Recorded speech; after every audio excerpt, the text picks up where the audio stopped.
Lantas cerita anime pun berlanjut di Spermi Gridlock chapter 743. Maka dari itu Mimin akan langsung lanjut saja ke ceritanya. Sebelumnya diperlihatkan Lusu tengah tertangkap oleh sipir penjara yang ada di kota tersebut. Nampaknya tak lama setelah itu, scene diperlihatkan kali ini ada dua orang kemudian masuk ke dalam penjara tersebut. Setengah jam kemudian penjara bawah tanah kota Sisian. Para penjaga itu kemudian masuk ke dalam tempat tersebut dan melihat situasi dan kondisi. Apakah mungkin mereka akan membawa Lusu ke tempat lain? Tak lama setelah itu, sipir penjara itu saling kemudian berkata, "Orang dewasa sangat tampan, Bing Senwu, penjara kami hampir penuh hanya dalam beberapa hari saja." Ucapnya mengatakan itu kepada temannya. Sambil mengawasi orang-orang yang ada di dalam penjara tersebut, seseorang kemudian lantas berkata, "Jangan menyanjung saya, izinkan saya memberitahu Anda bahwa saya akan mengirim dua orang terakhir yang saya kirim hari ini ke penguasa kota, tepatnya malam ini." Ucap salah satu sipir penjara itu berkata bahwasannya ia akan menyetorkan seseorang kepada penguasa kota. Setelah berbincang-bincang kali ini, dua sipir penjara itu kemudian pergi meninggalkan tempat itu. Lebih tepatnya, dia juga meng-cross-check Lusu yang saat ini berada di tempat itu. Lantas sang sipir kemudian berkata, "Anda harus optimis terhadap orang baik dan tidak menimbulkan masalah." Ucapnya mengatakan itu sambil pergi meninggalkan tempat tersebut. Nampaknya Lusu mengetahui hal tersebut. Ia kemudian memikirkan sesuatu. Kali ini ia berkata kepada Carol,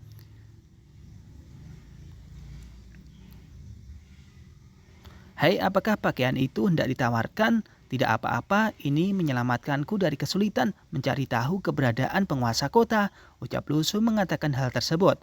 Nampaknya misi Lusu kali ini akan berhasil. Sebelumnya Lusu telah berpikir bahwasanya ia akan berusaha untuk masuk ke dalam penjara, lebih tepatnya ditangkap oleh sipir penjara, sehingga dia bisa menemukan seseorang yang ada atau penguasa di dalam kota tersebut. Setelah mendengarkan perkataan Lusu, Carol kemudian berkata kepada dirinya, "Apakah Anda ingin membunuh penguasa kota di tempat ini?" Ucap Carol mengatakan itu dan bertanya kepada Lusu. Lusu menatap tajam, ia kemudian menceritakan sesuatu tentang apa yang ia rencanakan kali ini. "Baiklah, saya berencana untuk berjalan-jalan di sekitar kota Sisian untuk mengumpulkan beberapa informasi dasar dan kemudian mencari Xiaoyu. Kota Togun seharusnya tidak jauh dari tempat ini ya," ucapnya mengatakan itu. Misi Lusu kali ini hanya ingin mendapatkan lokasi keberadaan dari Xiaoyu, tapi lebih tepatnya dia akan menghancurkan penguasa kota yang ada di tempat ini. Lusu tersenyum dan kemudian berkata, "Akan lebih baik jika Anda bisa bertemu dengan teman lain di perjalanan." Ucap Lusu mengatakan itu. Ia optimis rencana kali ini ia akan berhasil dan ia akan mendapatkan apa yang ia inginkan. Lebih tepatnya dia akan mendapatkan Xiaoyu juga, atau keberadaan Xiaoyu. Sambil pede, Lusu kemudian berkata, "Lagi pula penduduk asli di reruntuhan ini semuanya dibawa masuk setelah melakukan kejahatan. Akan lebih cepat jika berkomunikasi dengan mereka, dengan tinju."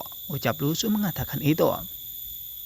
Tampaknya setelah ia mengetahui jalan ini, ia akan menghancurkan orang-orang yang ada di tempat ini, terutama penguasa kotanya. Tapi di sini Carol kemudian berbalik arah. Ia sama sekali tidak mendengarkan perkataan Lusu. Meskipun Lusu di sini tidak tahu apa yang dilakukan Carol, Lusu kemudian berkata lagi, "Jangan anggap aku maniak pembunuh. Aku tidak begitu pembunuh." Ucapnya mengatakan itu kepada Carol. Carol pun tidak mengatakan sepatah kata pun, ia hanya fokus menghadap ke sebelah tembok yang ada di depan dirinya. Tak lama setelah itu tampaknya Carol kemudian memakan sesuatu. Sambil memakan keripik, lantas Carol menatap Lusu. Ia kemudian berkata, "Apa katamu?" Ucap dari Carol itu kepada Lusu.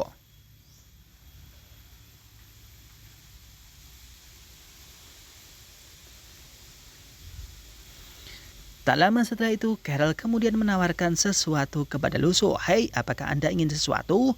Ucap dari Carol mengatakan itu. Nampaknya Lusu sedikit kesal. Ia kemudian berkata dalam hati, Ternyata, apakah Anda sudah mengambil makanan ringan? Ucapnya mengatakan itu. Ia tidak tahu apa yang dikatakan oleh Carol tersebut karena ia makan sambil berbicara dan memegang Coca-Cola atau coli-coli. Setelah makan begitu banyak, di sini Carol kemudian berkata kepada Lusu sambil menatapnya, "Sebenarnya Anda tidak perlu menjelaskannya, saya tahu siapa Anda." Ucap dari Carol mengatakan hal tersebut sambil minum Coca-Cola. Lantas Carol kemudian berkata kembali, "Semua orang tahu," ucapnya mengatakan itu. Nampaknya memang benar, orang-orang pasti tahu siapa Lusu, yakni seorang pembunuh atau iblis jahat yang biasanya membunuh orang. Tak lama setelah itu di sini Carol menatap Lusu dan Lusu juga menatap Carol. Ia kemudian bertanya-tanya apa yang kemudian dipikirkan oleh Carol. Lantas Lusu memikirkan sesuatu, "Saya hampir lupa bahwa ini adalah Carol yang telah memulihkan ingatannya." Ucapnya mengatakan itu. Nampaknya di sini Lusu kemudian menatap tajam ke arah Carol. Ia mengetahui kali ini Carol telah memiliki ingatannya dan mungkin saja ia ingat akan apa yang pernah ia lakukan bersama Lusu sebelumnya. Sambil tatap menatap di sini Carol kemudian memikirkan sesuatu, apa yang dipikirkan oleh Lusu.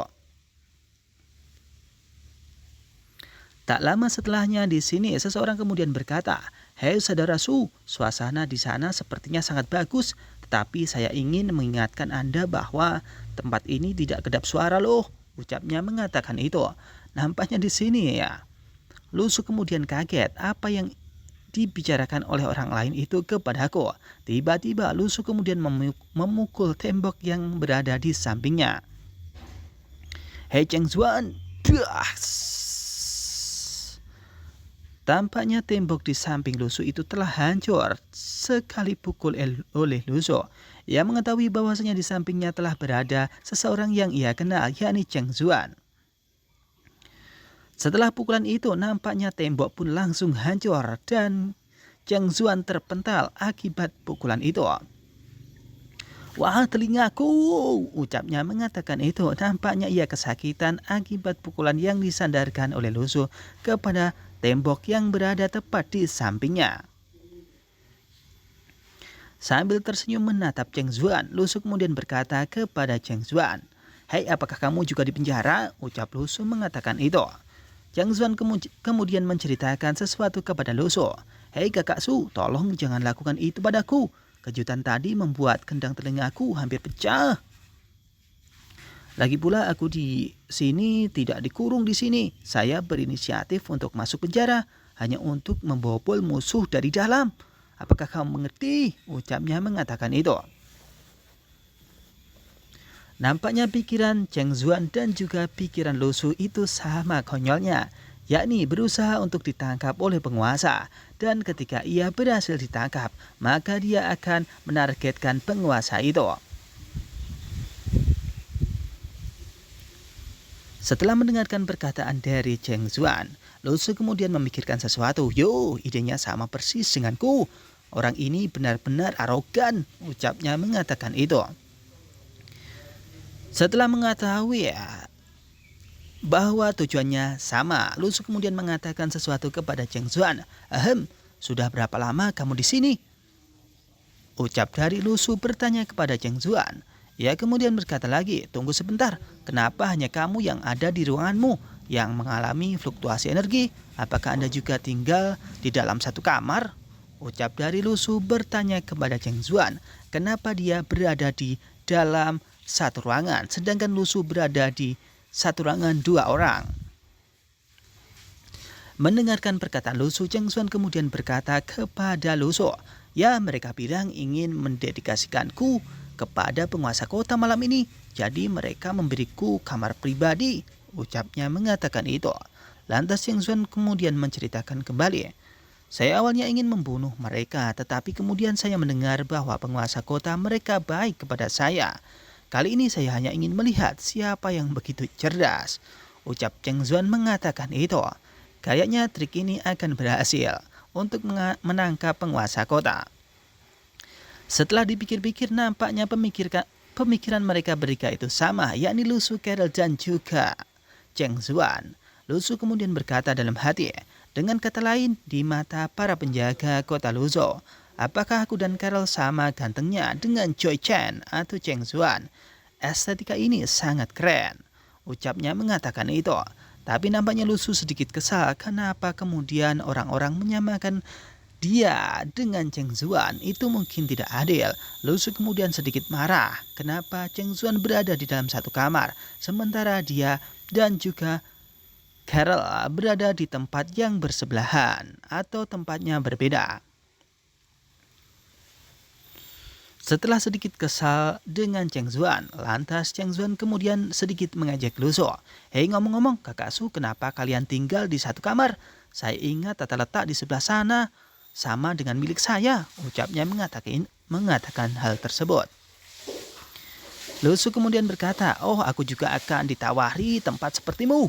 Ucapnya sambil ingin menghajar Cheng Zuan saja. Tak lama setelah itu, Cheng Zuan kemudian memikirkan sesuatu terkait ketampanan Lu Su yang berada di Luzhou. Apakah mereka serius? Cheng Zuan kemudian tertawa terbahak-bahak memandang dan membayangkan Lu Su ketika berada di Luzhou. Omong-omong, saya mendengar Xiao Yu menyebutkan sebelumnya bahwa ada banyak orang di Luzhou yang rakus terhadap tubuh Anda. Dan ada pria dan wanita, ucap Cheng Zuan yang kali ini menceritakan sesuatu terkait Lu Su yang berada di Luzhou. Lantas Cheng Zuan kemudian berkata lagi, entahlah seperti apa estetika mereka. Ia kemudian tertawa lagi sehingga menyebabkan Lu Su sedikit marah. Tak lama setelah itu, Lu Su kemudian mengeluarkan energi spiritualnya dan siap untuk menghajar Cheng Zuan. Kali ini Lu Su akan serius menghajarnya. Tak lama setelah itu, Lu Su kemudian berusaha untuk keluar dari tempat itu. Ia kemudian meremas jeruji besi yang ada di tempat itu. Wah, kurang ajar kau, Cheng Zuan. Pria kecil yang gendut, kamu benar-benar berusaha untuk bertahan hidup. Tidak ada keinginan. Ucapnya mengatakan itu. Nampaknya di sini Lu Su akan bersiteru dengan Cheng Zuan. Hei kakak Su, aku salah, jangan pukul aku. Jangan tampar wajahku, itu akan menjelekkanku atau menjelekkanmu. Wah, tidak, tolong. Cheng Zuan kali ini benar-benar dipukuli oleh Lu Su hingga ia babak belur. Sementara di sini, Carol yang asik-asik makan keripik melihat situasi dan kondisi yang ini tidak normal. Dia tidak naif ketika dia memiliki energi. Dia itu memang Lu Su, ucap dari Carol menatap mereka yang berkelahi di dalam penjara tersebut. Setelah babak belur dipukuli oleh Lu Su, nampaknya di sini Cheng Zuan kemudian mengeluarkan nilai emosi negatif, yakni plus 666. Kali ini ia memang babak belur dipukuli oleh Lu Su. Lantas Cheng Zuan kemudian berkata, ceroboh, lupakan bahwa pintu penjara tidak dapat menghentikan Anda. Ucapnya mengatakan itu. Lu Su kemudian menatap wajah Cheng Zuan yang kali ini telah babak belur. Lantas Lu Su kemudian berkata kepada Cheng Zuan, oke, mari kita mulai bisnisnya. Apakah Anda melihat Cheng Qiu Kiao setelah memasuki reruntuhan ini, Cheng Zuan? Ucap dari Lu Su yang kali ini mengkhawatirkan teman-teman yang lain, terutama Cheng Qi. Ia bertanya kepada Cheng Zuan, tapi nampaknya Cheng Zuan tidak tahu. Tapi Cheng Qiu itu tidak perlu dikhawatirkan. Tidak, tapi jangan khawatirkan dia. Ucap dari Cheng Zuan berkata kepada Lu Su. Cheng Zuan mengetahui bahwa Cheng Qi kali ini berada di tahap yang sangat kuat dan ia tidak mudah dikalahkan oleh orang lain. Cheng Zuan kemudian berbicara kepada Lu Su. Sejauh yang saya tahu, ketujuh kota di reruntuhan ini semuanya berada dalam situasi yang sama. Tidak ada master di kota tersebut dan pemilik kota adalah puncak level A. Ucap dari Cheng Zuan berkata dan menceritakan hal tersebut. Maka Cheng Qi yang kali ini berada di peringkat pertama atau peringkat A, dia tidak akan mudah dikalahkan oleh peringkat A juga. Kiao Kiao memiliki keterampilan sihir terlarang udara di sisinya, dan selama dia tidak bertemu monster tua di alam Sensang, di sekte tersebut tidak akan terjadi apa-apa padanya.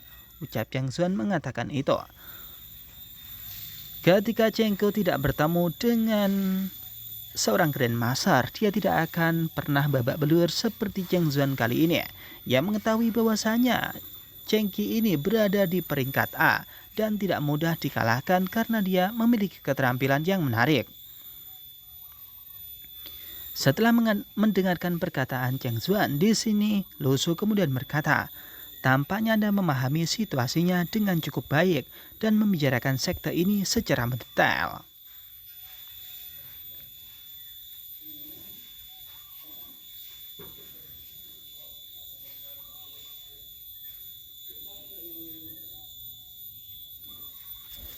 Lantas seseorang kemudian bercerita, bagus melambangkan puncak kekuatan di area terlarang. Adalah 7 sekte besar dan segala sesuatu di area terlarang berada di bawah kendali mereka. Yang disebut kota tidak lebih dari stasiun perpindahan yang digunakan untuk pergantian dan pengangkutan sumber daya. Yang disebut penguasa kota hanyalah Nitu yang bisa diganti kapan saja. Ucapnya mengatakan hal tersebut. Nampaknya Lu Su kemudian berkata juga sangat mendetail kepada Cheng Zuan yang mengetahui keberadaan ia berada di dalam reruntuhan. Para pendirinya adalah 7 orang berdosa yang sangat kejam dan tingkat kekuatan mereka dimulai setidaknya di alam master atau Grandmaster. Lu Su mengetahui orang-orang yang ada di reruntuhan tersebut, yakni memiliki peringkat setara Grandmaster. Jadi mungkin itu tidaklah mudah. Mereka semua adalah tokoh penting di Luzhou. Setelah Raja Dewa Luzhou mengalahkan mereka dengan tangannya sendiri, dia memenjarakan mereka di sini. Ucap dari Lu Su mengatakan itu sambil menceritakan sesuatu. Kenapa setelah pertarungan itu, Raja Dewa Tua kemudian tidak menghabisi mereka, malah mereka hanya ditawan saja. Lu Su kemudian berpikir, dia benar-benar membiarkan musuhnya hidup-hidup. Saya tidak tahu apa yang dipikirkan Raja Dewa Tua Luzhou. Lu Su kemudian duduk dan menatap Cheng Zuan. Ia kemudian berkata, izinkan saya bertanya, pernahkah Anda mendengar tentang tempat bernama Kota Abadi? Ucapnya mengatakan itu. Cheng Zuan kemudian tertegun dan berkata, Kota Abadi, saya belum pernah mendengar tentang Yu. Dan tidak ada seorang pun yang memiliki nama ini antara 7 kota besar di tempat ini yang saya tahu. Ucap Cheng Zuan kemudian menjelaskan peta yang ada di tempat tersebut. Nama 7 kota besar itu adalah di Guichi, Zhejian, Shengsang, Togun, Yunyi, Luchen, Guanche, dan banyak lagi. Apa ya? Saya tidak ingat. Ucap dari Cheng Zuan mengatakan itu. Lantas Lu Su kemudian berkata, hei apalagi? Sulitkah mengingat nama kota ketujuh ini? Ucap Lu Su sambil sedikit marah karena Cheng Zuan tidak hafal nama kota-kota tersebut. Sambil memegangi kepalanya, Cheng Zuan kemudian berkata kembali, tidak sulit untuk mengingatnya, tapi agak aneh. Aku ingat itu, disebut apa ya?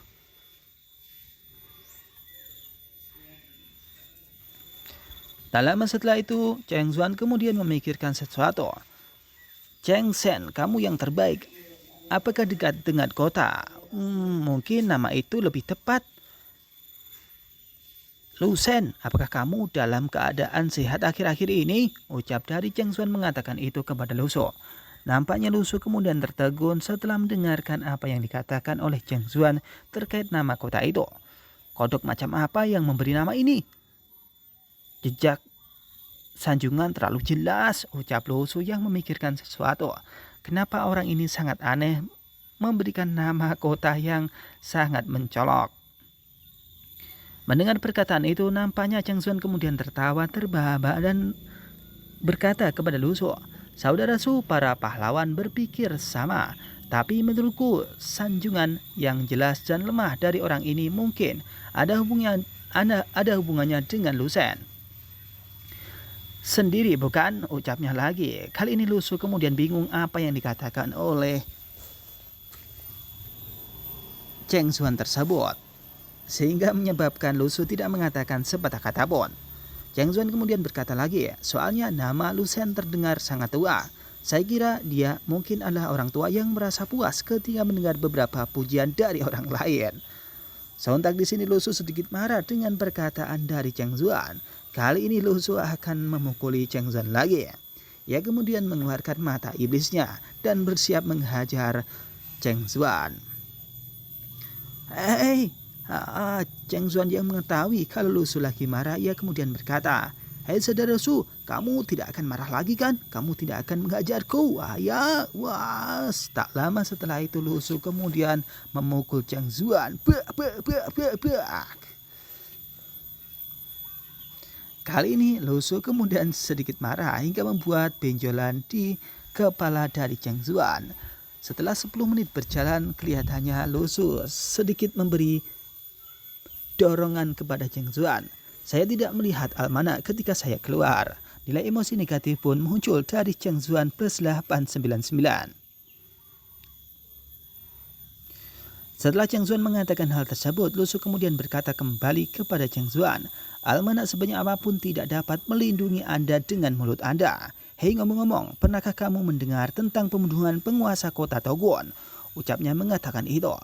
Cheng Zuan memikirkan sesuatu bahwa Togon itu dikuasai oleh seseorang, yakni si peri kecil, atau lebih tepatnya iblis kecil Xiaoyu. Sambil menyumpal hidungnya yang kali ini telah mimisan, Cheng Zuan kemudian mengatakan sesuatu. Kudengar ini pasti dilakukan oleh Xiaoyu. Lagi pula siapa lagi selain dia yang bisa begitu galak? Ucapnya mengatakan itu sambil sedikit bertanya kepada Lu Su. Cheng Zuan kemudian membayangkan Xiaoyu. Ia kemudian berkata kembali, hei saudara Su, jangan khawatir, penguasa kota di sini telah berubah. Sekte Xin paling banyak akan mengirim orang untuk memburunya dan memaksanya untuk membuat Su Ming masuk akal. Ucapnya mengatakan itu.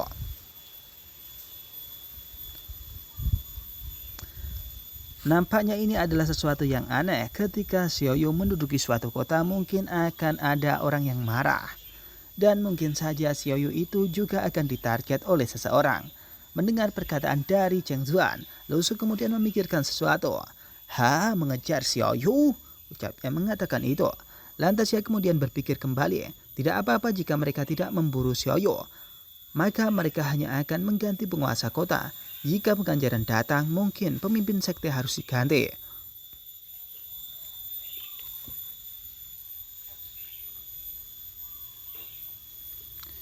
Tak lama setelah itu Xin berpindah ke kota Togon, kota di mana kali ini si Raja Iblis Kecil menduduki kota tersebut sebagai seorang pemimpin. Pada saat yang sama, kali ini Xiaoyu telah makan keripik kentang yang dibawanya dari dunia lain. Sambil makan keripik kentang tersebut, tiba-tiba sesuatu yang aneh dirasakan oleh Xiaoyu. Ia kemudian mengatakan sesuatu. Senang sekali saya membeli komik terbaru dan membawanya sebelum saya datang kali ini. Sambil baca komik, Xiaoyu kemudian memakan sesuatu. Tiba-tiba dari atas kemudian merangsak masuk ke dalam. Ledakan besar pun terjadi. Tiba-tiba pedang besar kemudian sudah menghancurkan kediaman milik Xiaoyu yang telah dirampok sebelumnya dari orang lain. Lagi pula itu tidak terlalu membosankan. Ucapnya mengatakan itu. Di sini Xiaoyu pun tenang-tenang saja sambil baca komik terbaru milik Tencent Animation. Ia kemudian memakan keripiknya. Tapi apa boleh buat, ketika ada orang yang datang ke tempat ini, maka Xiaoyu akan meladeninya meskipun peringkatnya adalah setara Grandmaster. Tak lama pedang kedua kemudian muncul kembali dan ledakan besar pun terjadi di tempat tersebut. Tiba-tiba ada kakek-kakek kemudian marah-marah kepada seseorang yang tepat berada di bawahnya. Di manakah pencuri kecil yang membunuh penguasa kota Togun dan menghina nama sekte saya? Saya adalah pemimpin sekte kota Togun. Mengapa Anda tidak segera datang dan sujud kepadaku? Ucapnya mengatakan ini. Ini adalah kakek tua yang mengawasi kota Togon, atau lebih tepatnya ia adalah kepala sekte kota Togon.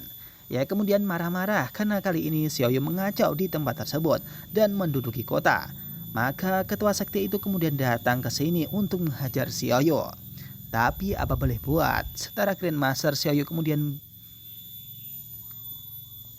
berada tepat di belakang kakek tua itu. Jika suasana hatimu sedang bagus, mungkin aku bisa meninggalkan pesan untukmu. Ucapnya mengatakan itu. Nampaknya si Yoyo akan menghajar langsung si kakek itu. Tak lama setelah itu tendangan pertama pun telak mengenai sang kakek. Utsbas, kehidupan kecil. Pertarungan dua Grandmaster ini tak terelakkan dan kali ini Xiaoyu menggunakan tendangan itu. Bas. Kakek tua yang mengetahui bahwa Xiaoyu ini cukup kuat, ia kemudian memikirkan sesuatu. Hancurkan kekosongan, pihak lain juga merupakan master yang hebat, ucap dari kakek tua tersebut dalam hatinya. Ia mengetahui bahwasanya Xiaoyu juga memiliki kekuatan yang sama dengan dirinya, yang setara seorang Grandmaster dan mampu untuk membuka kehampaan untuk berpindah ke tempat lain. Kakek itu juga bertanya-tanya, tiba-tiba Xiaoyu sudah merilis kekuatan dari Sukaku milik Sanggara.